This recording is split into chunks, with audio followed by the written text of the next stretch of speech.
Miles de millones de personas siguen el fútbol en la actualidad, pero pocos conocen su historia y ni hablar de los detalles de la misma. Por eso hoy, la historia del fútbol.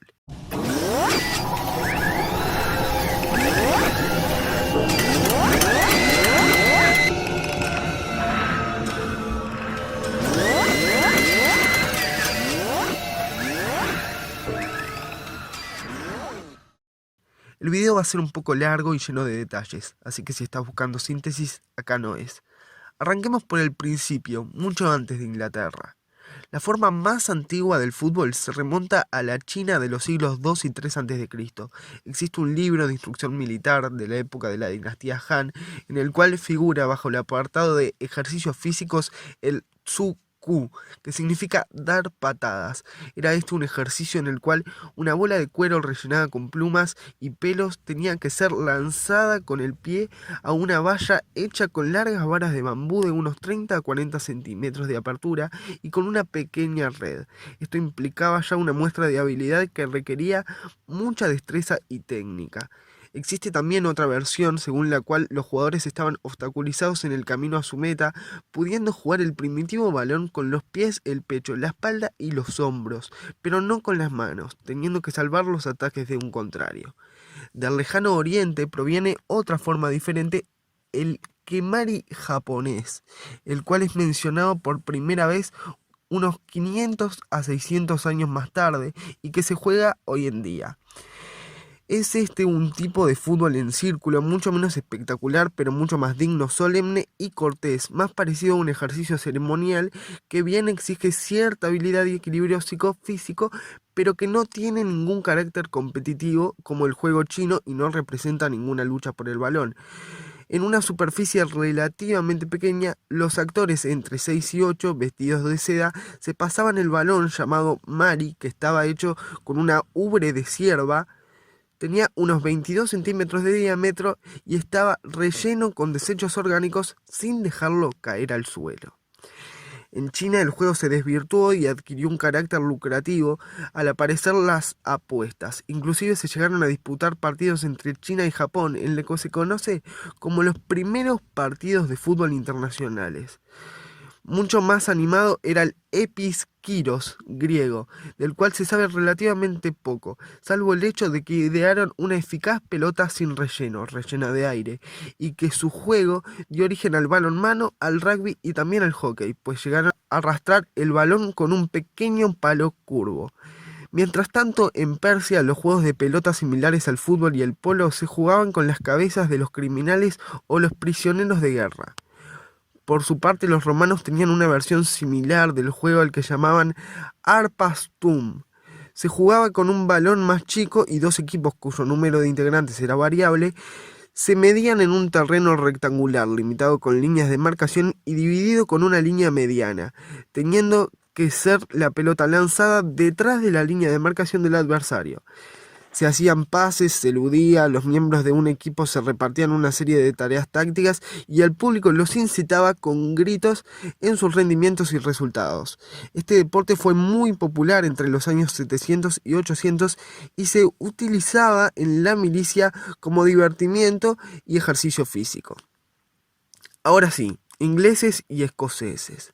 El juego que floreció desde el siglo VIII hasta el siglo IX en las Islas Británicas, practicado en las formas más diversas según el lugar o la región, y que luego se perfeccionó hasta el fútbol que conocemos hoy. Se diferenciaban notoriamente. No estaba regulado, era más violento y espontáneo, y no tenía limitación en el número de participantes. Muchas veces se jugaba ardientemente entre pueblos enteros y pequeñas ciudades, a lo largo de las calles, a campo traviesa, a través de zarzales, que son campos con zarzas, que serían un arbusto, cercados y el riachuelo. Por todos esos lugares se jugaba el fútbol por aquellos tiempos. El tamaño y el peso del balón fueron determinados recién 9 años después de la primera fijación de las reglas de fútbol, en 1863. Hasta ese entonces la reglamentación se decidía siempre cuando se acordaba una competición, como en un partido entre Londres y Sheffield en 1866, evento donde además se acordó por primera vez la fijación de la duración del partido en 1 hora y media. A la categoría del fútbol masivo, sin limitación del número de participantes y sin reglas demasiado estrictas, según el antiguo manual de Workington, Inglaterra, todo estaba permitido para llevar el balón a la meta contraria, con excepción del asesinato y el homicidio. Pertenece, por ejemplo, el Shrovetide Football, que se practica todavía hoy los martes de carnaval en algunos centros tradicionalistas, pero de manera mucho más relajada y sin las muertes que esta práctica provocaba en sus inicios. Según se cree, este juego tiene origen anglosajón. Sobre su primera aparición existen varias leyendas.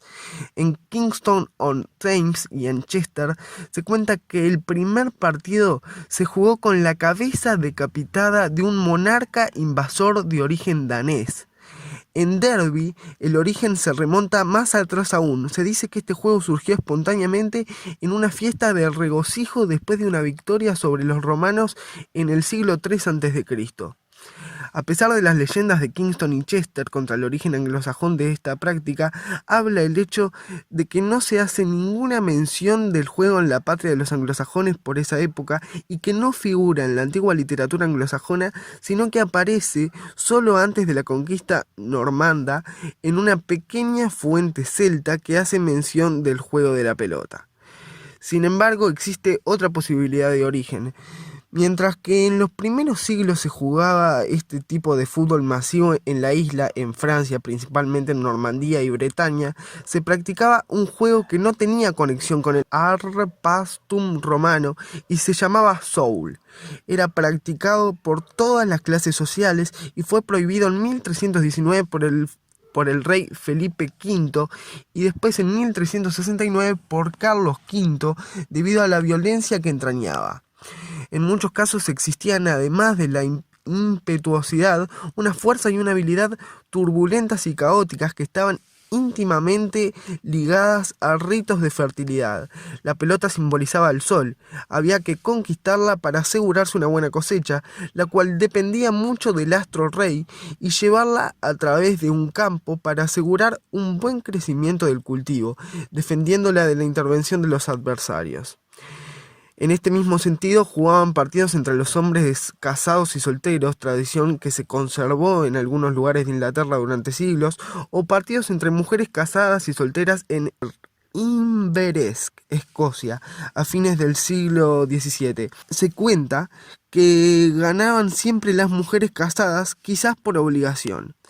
En 1863 se fundó la Football Association en Londres. Obviamente este video da para mucho más, pero no los quiero aburrir, así que si les gustó este video pueden apoyarlo con un like y hacérmelo saber en los comentarios. Y bueno, van a tener la segunda parte porque, como ven, falta un gran trecho de la historia, pero no los quería aburrir, quería contarles un poco más el origen desconocido. Y bueno, nosotros nos vemos en el próximo video sobre fútbol.